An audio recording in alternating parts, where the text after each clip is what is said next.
Okay, this video is about preparing for a hurricane. It's especially important to me because back in 2013, 11 years ago, we were on South Carolina's coast. Woke up one morning, realized the campground was empty.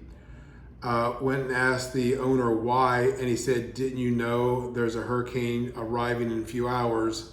Button up." And so we rode out our Category 1 hurricane. Fast forward another 6 years, and we got stuck in a pretty bad flooding situation in Texas, where we woke up and we were under about 1.5 feet of water. Thankfully, we were able to get out of there. And then for those of you on the East Coast and the Outer Banks, you probably remember the 2017 event where a power company cut through their lines and shut down the entire Outer Banks of North Carolina as the beach for a few weeks actually. So this is why this is important to me, and as we're prepping now, I thought we have so many new people that this is probably important for everyone. So here's my list of the top 10 things to do, and we've done all these. And the idea is to get all these done, and hopefully you don't need them, but in the event you need to bug out or they tell you to evacuate, you're ready and you don't become a victim of, oh, I forgot something. So here they are. Number one, the first thing we always do in prepping for a hurricane is always check your Mercedes-Benz app to verify all the fluids are topped off. I'd rather go to Walmart today and top off a fluid, DEF, or oil versus trying to find that on a day that we're trying to evacuate. Secondly, always check your windshield wiper blades. Third, I fill our fuel tank to the very top, so we are full of fuel. I also fill my freshwater tank. That's important for two reasons. As you know, in a van, you can live for 4 or 5 days pretty easily if you have to get evacuated. But also that serves as a secondary source. If you don't get evacuated, but your water is contaminated, you have at least another 17, 18 gallons of fresh water. Of course, dump your black and gray tanks. The number 6 is really important. Most people don't do this, but I plug my van in to our home socket and get those batteries to 100% and get them balanced. Now, most people don't have a 30 or 20 amp service in their house. Most people only have 15 amp. If you have 15 amp service, a regular household plug outside, that's okay. I have another video on how to use your inverter to switch settings in your inverter so that it will only accept 15 amp service, and so you don't blow that circuit breaker. Pretty easy to do. We do turn our refrigerator on. We load the van with food and clothes, etc. So change of clothes, at least 3 or 4 days worth of clothes.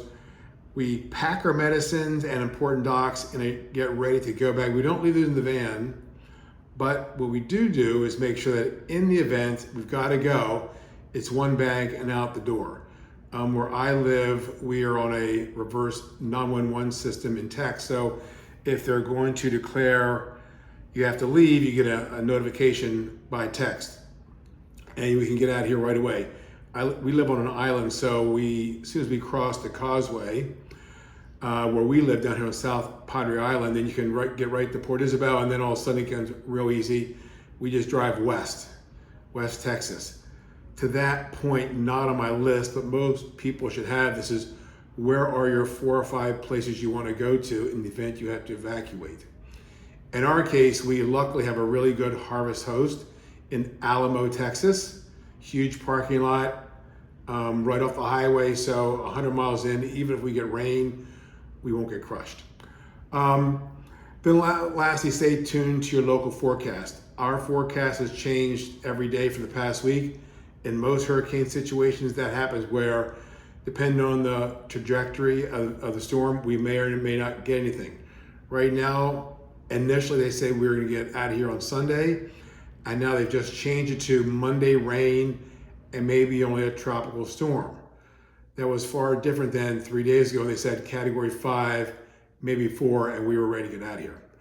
The most importantly, if you're like my wife, probably the most important thing you do as a husband is make sure your wife has packed her hair and makeup products. That will save the day In fact, you don't even have to do numbers 1 through 10.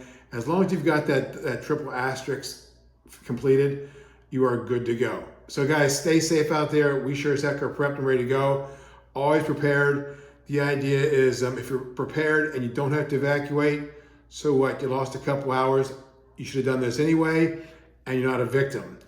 If you try to leave and all of a sudden you've got to get out of there and look for fuel, etc., then all of a sudden you're stuck in a storm or traffic versus all we have to do is get across that bridge and we are high and dry and can get out of the storm's way. Hope that helps everyone. See ya.